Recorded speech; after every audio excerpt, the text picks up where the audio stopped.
Assalamualaikum warahmatullahi wabarakatuh. Sahabat beriman, salat duha memberikan keutamaan, bukan hanya mendatangkan pahala yang melimpah, tetapi juga memberikan manfaat baik bagi kesehatan fisik hingga mental. Banyak hadis Rasulullah Shallallahu Alaihi Wasallam yang menegaskan pentingnya salat duha, dan kami merangkumnya menjadi 7 keutamaan. Di antaranya adalah: 1.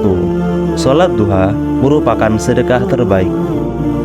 Keutamaan salat duha menurut hadis adalah sama dengan sedekah terbaik.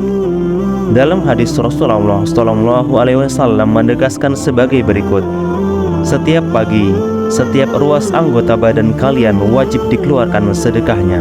Setiap tasbih adalah sedekah, setiap tahmid adalah sedekah, setiap tahlil adalah sedekah, setiap takbir adalah sedekah, menyuruh kepada kebaikan adalah sedekah, dan melarang berbuat mungkar adalah sedekah. Semua itu dapat diganti dengan salat duha 2 rakaat. Hadis riwayat Muslim.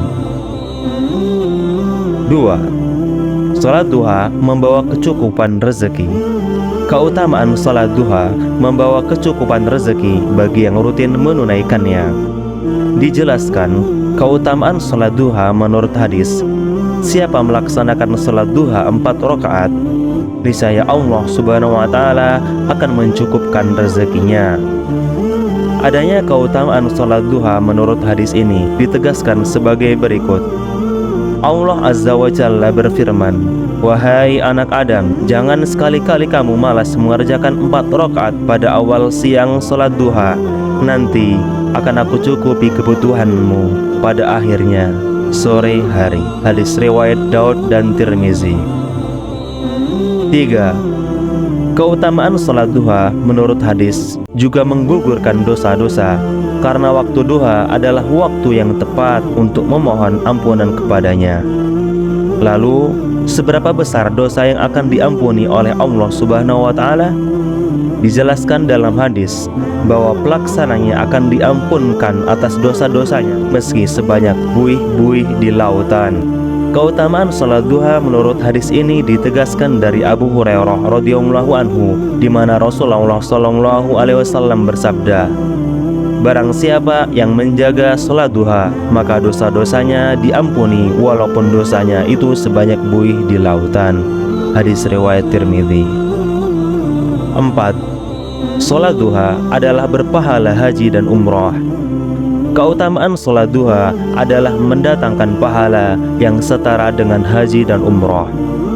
Barang siapa yang mengerjakan salat fajar subuh berjamaah, kemudian setelah usai duduk mengingat Allah hingga terbit matahari, lalu ia salat 2 rakaat duha, ia mendapatkan pahala seperti pahala haji dan umrah, sempurna, sempurna, sempurna.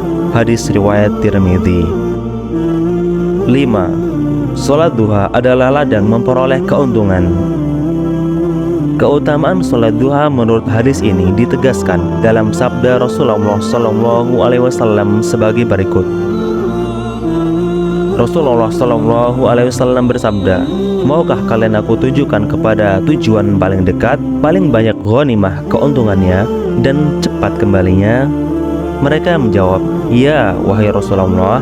Kemudian Rasulullah Shallallahu Alaihi Wasallam berkata lagi, "Barang siapa yang berwudu kemudian masuk ke dalam masjid untuk melakukan salat duha, dialah yang paling dekat tujuannya, tempat perangnya lebih banyak ghanimahnya dan lebih cepat kembalinya." 6. Menyehatkan tubuh. Keutamaan salat duha lainnya adalah baik bagi kesehatan tubuh. Tak hanya secara rohani, salat duha pun memiliki manfaat untuk kesehatan jasmani. Salat di pagi hari menjelang siang dapat melancarkan peredaran darah. Udara pagi yang segar dapat bermanfaat bagi pernapasan dan jantung. Keutamaan salat duha adalah akan membuat wajah orang-orang yang menunaikan lebih bercahaya. Orang yang rajin salat, baik itu salat fardu maupun salat sunnah, akan memiliki wajah yang berseri dan bersinar. 7. Dibuatkan pintu khusus di surga. Keutamaan salat duha adalah akan dibuatkan pintu khusus baginya di surga. Pintu yang dinamakan pintu duha ini khusus diperuntukkan bagi orang-orang yang tekun dan rutin melaksanakan ibadah sholat duha di setiap hari semasa hidupnya. Adanya keutamaan sholat duha menurut hadis ini ditegaskan oleh Abu Hurairah radhiyallahu anhu. Rasulullah shallallahu alaihi wasallam bersabda, "Sesungguhnya di surga ada salah satu pintu yang dinamakan pintu duha. Bila datang hari kiamat, malaikat akan menjaga surga seraya memanggil, di mana ia yang melazimkan sholat duha. Inilah pintu kalian, maka masukilah dengan kasih sayang Allah." Hadis riwayat Tabrani.